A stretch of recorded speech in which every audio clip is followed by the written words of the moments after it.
আর মসজিদে বলেন, মসজিদে ফিতনার আশঙ্কা বেশি না স্কুল কলেজ বিশ্ববিদ্যালয়ে ফিতনার আশঙ্কা বেশি? তো তোমার মেয়েদি স্কুলে যায়, তোমার মেয়েদি কলেজে যায়, তোমার মেয়েদি বিশ্ববিদ্যালয়ে যায়, সেখানে তোমার গায়ের জোর থাকে কোথায়? ওইখানে তোমার ফতোয়া থাকে কোথায়? ওখানে যদি যেতে পারে তাহলে আল্লাহর মসজিদে সালাত আদায় করতে আসতে পারবে না কেন? এরপরে ওয়াজ মাহফিলে নারীরা আমাদের সমাজে যায় নাকি যায় না? পোস্টারেই লেখা থাকে বিশেষ দ্রষ্টব্য, পর্দার সাথে নারীদের ওয়াজ শোনার সুব্যবস্থা আছে। ওয়াজ শোনা কি ফরজ নেই? বলেন না, ওয়াজ শোনা ফরজ, নামাজ পড়া কি? তাহলে ফরজ নামাজ আদায় করতে মসজিদে আসতে পারবে না, তবে ওয়াজ শুনতে যায় কেন? তখন তোমার ফতোয়া থাকে কোথায় বলো? ওই সময় তোমার ফতোয়া থাকে কোথায়? আচ্ছা, এরপরে মসজিদে ফিতনার আশঙ্কা বেশি নাকি পীরের দরবারে নারীরা গেলে ফিতনার আশঙ্কা বেশি? বলো। পীরের দরবারে যাইয়া জাকির ভাই আর জাকির বোন কি যে খাতির, কয় আমাকে মধ্যে কোনো পর্দা নাই, আমরা মনের পর্দা, বরে পর্দা, উপরের পর্দা লাগে না। এক সুর কি জানেন? মনের পর্দাই আসল পর্দা, উপরের পর্দা লাগে না। যারা আল্লাহর ঘর মসজিদে নারীদেরকে আসতে দেয় না, তার কন্যাকে নিয়ে এসে কিভাবে নিজের পীরের দরবারে যায়? ওইখানে হারাম থাকে না? হ্যাঁ, পিসাবের দরবারে গিয়ে পিসাবের পা উঠাবে কিভাবে বলো দি? পিসাবের বাড়ির ঘরের পিরানাতে কিভাবে বলো? এটা কিভাবে করে? আচ্ছা, এরপরে মসজিদে আসলে ফিতনার আশঙ্কা বেশি নাকি রাস্তাঘাটে নারীরা গেলে ফিতনার আশঙ্কা বেশি? বলেন। তা রাস্তায় নারীরা যায় না, রাস্তাঘাটে নারীরা বের হয় না, অফিস আদালতে যায় না, চাকরি করতে যায় না, ওইখানে তো ফিতনার আশঙ্কা বেশি, কোনো প্রমাণিত সত্য। আর আল্লাহর ঘর মসজিদে কোনো ফিতনার আশঙ্কা নাই, ফতোয়া তোমার এই জায়গায় গায়ে জমছে। এই হলো আমাদের দেশের মূর্খ মৌলবী আর গাউরা লোকদের অবস্থা।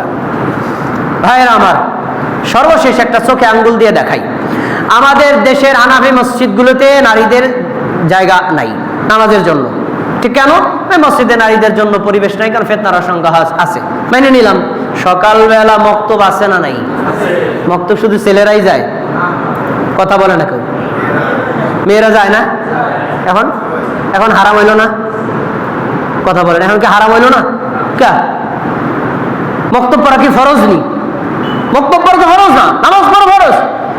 তো নামাজের জন্য তুমি হারাম ফতোয়া দিছো, ওই মেয়েটা মক্তবে আসে কিভাবে বলো তুমি? এজন্য কোনো ফতোয়া দেওয়ার আগে চিন্তা করতে হবে ফতোয়াটা নিজের গায়ে আগে পড়বে কিনা। ভাইয়েরা আমার, আচ্ছা, নারীদেরকে মসজিদে আসতে দিলাম না, ভালো কথা। এই নারীরা রাজনীতি করে, মিছিল করে, মিটিং করে, মানববন্ধন করে, করে নাকি করে না? করে তো করে। মিছিল মিটিংয়ের সামনে থাকে নারীরা, ওই সময় তোমার ফতোয়া কই বলো? তোমার ওই সময় তোমার ফতোয়া কই? রাজনীতি করতে পারে, মিছিল মিটিং করতে পারে, মানববন্ধন করতে পারে, আর রাস্তায় যদি ঝাড়ু মিছিল করতে পারে, তাহলে আল্লাহর ঘর মসজিদে আসতে পারবে না কেন বলো? এই জন্য এই সকল আজগবি ফতোয়া বন্ধ করে আবার 1400 বছরের পূর্বে রাসূলের যুগের ইসলামের দিকে ফিরে যেতে হবে, নতুবা আপনার পরিবার ইসলামী পরিবার হবে না, নতুবা আপনার সমাজ কখনো ইসলামী সমাজে পরিণত হতে পারে না। ভাইরা, সবশেষ একটা কথা বলে আমার খুতবাটা শেষ করে দেই। একটা কথা বলি, আপনারা মসজিদে আসতে দিবেন না আপনার মা রে, আপনার বোন রে, আপনার কন্যা রে। কেন? ওই মা, বোন, কন্যা মসজিদে আসলে বা আসার পথে ফিতনা ফাসাদ করবে, এই জন্য। আচ্ছা, বাংলাদেশে তো নারীদের মসজিদে আসার মানে পরিমাণটা কম। সারা পৃথিবীতে আমার একটা মসজিদ দেখান, কোন সাংবাদিকরে দেখান যে একটা রেকর্ড দেখান মসজিদে নারী নামাজ পড়তে গেছে, নামাজ পড়ে আসছে, মসজিদ চলা, নামাজ পড়া অবস্থায় অথবা যাতায়াত পথে নারী কর্তৃক পুরুষ কর্তৃক কোনো ফিতনা হয়েছে, একটা রেকর্ড আপনি দেখান। সারা পৃথিবীতে কোনো দিন দেখাতে পারবেন না। কারণ মসজিদে যত ছাত্র মানুষে আসুক, ছেলেরা আসলেও আসে ইবাদতের জন্য, নারীরা আসলেও আসে ইবাদতের জন্য, কেউ ফিতনা ফাসাদের জন্য আসে না।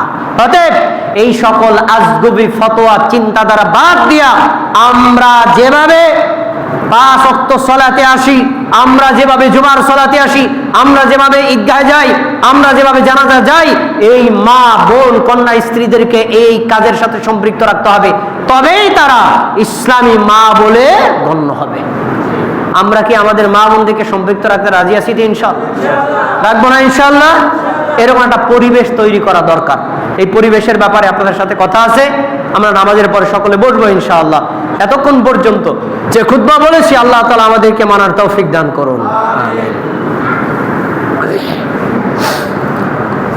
إن الحمد لله نحمده ونستعينه ونستغفره ونؤمن به ونتوكل عليه ونعوذ بالله من شرور أنفسنا من يهد الله فلا مضل له ومن يضلله فلا هادي له وأشهد أن لا إله إلا الله وأشهد أن محمدا عبده ورسوله فيا أيها المسلمون قال الله سبحانه وتعالى في القرآن المجيد أعوذ بالله من الشيطان الرجيم بسم الله الرحمن الرحيم إن الله وملائكته يصلون على النبي يا أيها الذين آمنوا صلوا عليه وسلموا تسليما اللهم صل على محمد وعلى آل محمد كما صليت على إبراهيم وعلى آل إبراهيم إنك حميد مجيد اللهم بارك على محمد وعلى آل محمد كما باركت على إبراهيم وعلى آل إبراهيم إنك حميد مجيد আল্লাহ আপনি আমাদের জুমার সালাতকে কবুল করে নিন, আমাদের জুমার খুতবাকে কবুল করে নিন, আমাদের ইবাদতকে কবুল করে নিন, আমাদের সকল আমলগুলোকে কবুল করে নিন। আমাদের সবাইকে মুসলিম হওয়ার তৌফিক দান করুন, ইসলামের উপর অটল থাকার তৌফিক দান করুন, আমাদেরকে ঈমানদার হওয়ার তৌফিক দান করুন, ঈমানের উপর অটল অবিচল থাকার তৌফিক দান করুন। আমাদের যারা অসুস্থ সবাইকে সুস্থতা দান করুন, আমাদের পরিবারে যারা অসুস্থ তাদের সবাইকে সুস্থতা দান করুন। আমাদের নেক আশাকে আপনি পূরণ করে দিন। এই মুসমার বাইতুস সালাম মসজিদকে কবুল করে নিন। এই মসজিদে যারা দান সদকা করে তাদের দানকে কবুল করে নিন। এই মসজিদের মাধ্যমে আমাদের দাওয়াতকে প্রচার প্রসার বেশি বেশি করার তৌফিক দান করুন। এই মসজিদের মাধ্যমে মানুষদেরকে হেদায়েতের দাওয়াত দেওয়ার তৌফিক দান করুন। আমাদের যাবতীয় ধর্মীয় কাজে সহযোগিতা করার তৌফিক দান করুন। আল্লাহ আপনি আমাদের সবাইকে মুসলমান হিসেবে কবুল করুন, আমাদের সন্তানদেরকে ইসলামী সন্তান হিসেবে কবুল করুন, আমাদের মা বোন তাদের সবাইকে ধার্মিক হিসেবে কবুল করুন, তাদেরকে ধর্ম জানার এবং মানার তৌফিক দান করুন। আল্লাহ আপনি আমাদের সকলের দোয়া কবুল করে নিন। আমাদের মসজিদের মুতাওয়াল্লিরা আত্মীয় ছোট শিশু অসুস্থ অবস্থায় হাসপাতালে ভর্তি, আপনার কাছে দোয়া চেয়েছে। আল্লাহ রাব্বুল আলামিন এই শিশুটাকে দ্রুত সুস্থতা দান করুন। আমাদের আরেক ভাই তার কন্যার জন্য দোয়া চেয়েছেন, তিনিও অসুস্থ। আল্লাহ এই কন্যাকে দ্রুত সুস্থতা দান করুন। আমাদের আরো যারা আছে মনের চাহিদার যত দোয়া আছে, আল্লাহ আমরা অন্তর থেকে সে দোয়া করছি, আমাদের দোয়াকে কবুল করে নিন। আল্লাহ আপনি আমাদের সকলের সালাতকে কবুল করে নিন। আল্লাহ আপনি আমাদের সকলের আনন্দ, আমাদের চাওয়া পাওয়াকে কবুল করে নিন।